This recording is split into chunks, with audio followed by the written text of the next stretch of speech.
तो दोस्तों, सबसे पहले तो बांग्लादेश में परसों इलेक्शन होने वाला है।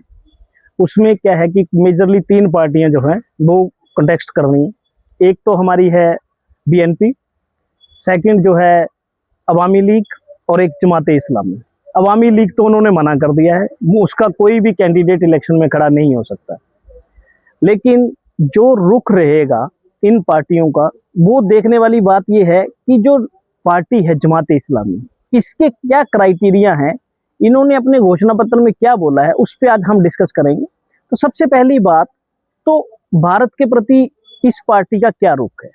ये पार्टी हमेशा चाहती है कि हम अपने देश को एक इस्लामिक राष्ट्र के रूप में बनाएं और उसी के लेके हम कानून भी बनाएं और उसी पे चलें, और ये मेजोरिटी को टारगेट करती है। इनके एक पार्टी के सांसद का कहना है कि हम चाहते हैं कि महिलाएं काम करें, हर जगह जाएं, लेकिन वो साथ में ये भी कहते हैं कि अगर वो कहीं जाएं तो उनके साथ उनके खून का एक ब्लड रिलेटिव होना चाहिए। अब आप बताइए, हकीकत में तो ये महिलाओं को कहीं जाने या काम करने से रोकने से भी ज़्यादा बदतर है।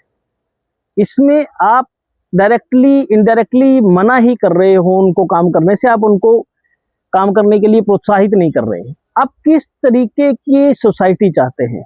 आप डेमोक्रेट तो बन नहीं रहे। आपने भारत के प्रति क्या रुख अपनाया है? आपने कोई जवाब तक नहीं दिया। जो वहां पे इतनी लिंचिंग हो रही है, किस तरह से एक माइनॉरिटी कम्युनिटीज को मारा जा रहा है, उसके खिलाफ भारत का क्या रुख है? इतने क्वेश्चनिंग आप पे हुई, आपने किसी पे कोई जवाब नहीं दिया, सिर्फ ये तक बोला कि जांच जारी है। आप क्यों भूल जाते हो 1971 का युद्ध? उसी के कारण आप बने हो और आपको एक स्वतंत्र राष्ट्र के रूप में मान्यता मिली, और आप उसी को आंखें दिखाने पे आ रहे हो। हर मुद्दे को लेके, चाहे वो आपका इंटरनल मैटर हो, चाहे सुरक्षा के साथ दूसरे देशों के प्रति आपका रुख हो, उसमें भारत ने आपका साथ दिया तो आप भारत के साथ रहिए।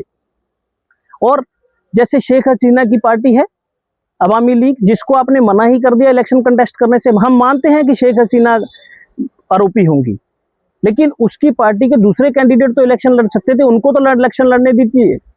तब तक तो पता चलता कि आप डेमोक्रेट हो। जब आपने एक पार्टी को इलेक्शन रोक ही दिया इलेक्शन में आने से, तो आप कैसे आप सोच सकते हो कि आप लोकतांत्रिक देश के प्रति जा रहे हो? आप सोच ही नहीं सकते उसके बारे में। जब आपने किसी को मना ही कर दिया कि आप इलेक्शन नहीं लड़ेंगे, तो कैसे करेंगे आप काम?